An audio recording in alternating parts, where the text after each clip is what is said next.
ያው በጣም ደስ ይለኛል። አንተ በተነከው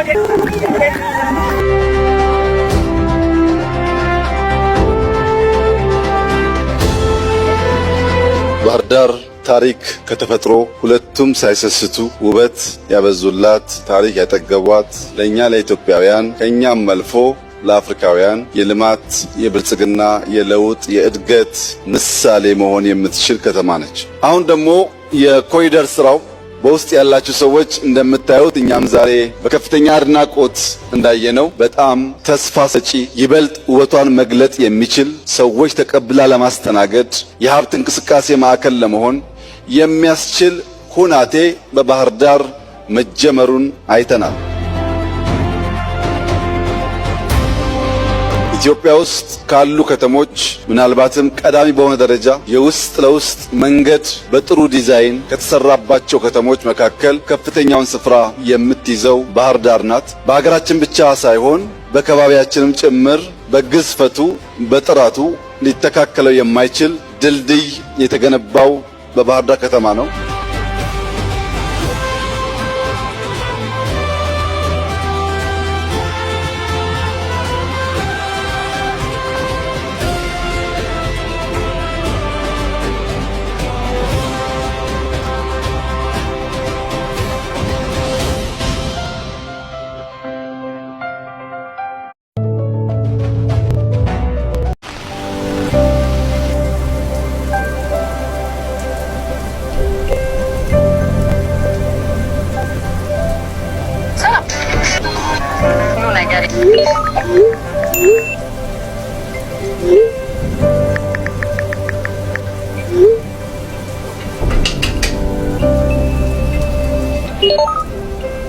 የትኛውም ጫፍ ያለ ሰው ካለበት ቦታ ተመዝግቦ መማር ይችላል። ይህን ኦፖርቹኒቲ መጠቀም እንድትችሉና የነገዋን ኢትዮጵያ ተስፋ እንድታለመልሙ ታላቅ ትህትና ልጠይቃችሁ እፈልጋለሁ።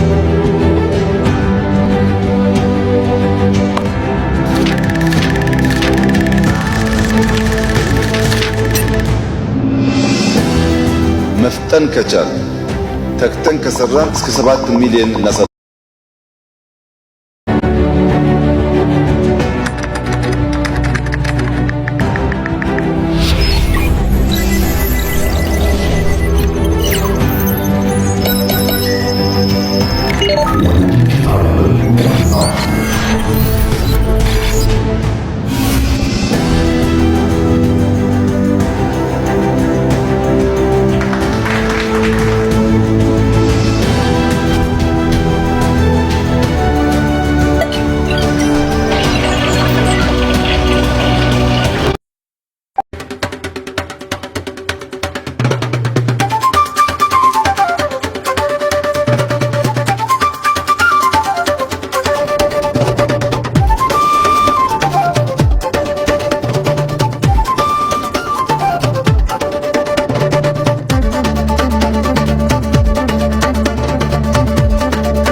የሀገራችን ታሪካዊ ጠላት ከሚባሉ አካላት ጋር ጭምር ጥምረት እንደፈጠሩ ይደመጣል። የኢትዮጵያ ሕዝብ አደራ ሲሰጥ የጥይት ድምፅ አላስቆመውም። ከግጭቱ በኋላ ምን ተሰርቷል? አፄ ዮሐንስን ሕይወት የነጠቀ ኃይል ለምን መጣ ብለው ሳይመዝኑ ሄደው ጋብቻ የፈጠሩ ሰዎች ኢትዮጵያን የጂኦግራፊክ እስረኛ አድርገዋታል። ወንዝን ለመሻገር አብሮ መዋኘት እንጂ ውሃውን ዝም ብለህ ብትወቅሰው አይበጅም፣ አይጠቅምም። የአማራ ክልል ሁኔታ እንዴት ነው የሚገለጸው? ይህ ሁሉ ችግር እያለ ይህ ሁሉ እንቅፋት እያለ በአማራ ክልል የተሰራው ስራ ከዚያ በፊት 20 ዓመት ከተሰራው የሚበልጥ እንጂ የሚያንስ አይደለም። ከለውጡ በኋላ ምን ሰራችሁ? ኢኮኖሚክ ኦፕን አፕ አድርገን ፖለቲካውን ብንተው ወይም ፖለቲካ የፕሪቶሪያ ስምምነት የአማራ ክልልን ህዝብ ጥቅም ያሳጣ ነበር ወይ ማለት እንችላለን? ስፔሲፊካሊ የወልቃይትን ጉዳይ ብትወስድ ሰኔ 15 እንዴት ነበር የሚያስታውሱት? ዶክተር አምባቸው በደንብ የተገናኘን እንወያይ ነበር። ጀነራል ሰዓረን ብትወስድ ቦርዲንግ ስኩል በጋራ የተማርነው ፍትሃዊ የሆነ ተጠቃሚነት በሚገባኝ ልክ አላገኘውም የሚል ጥያቄ ሲነሳ ነበረ።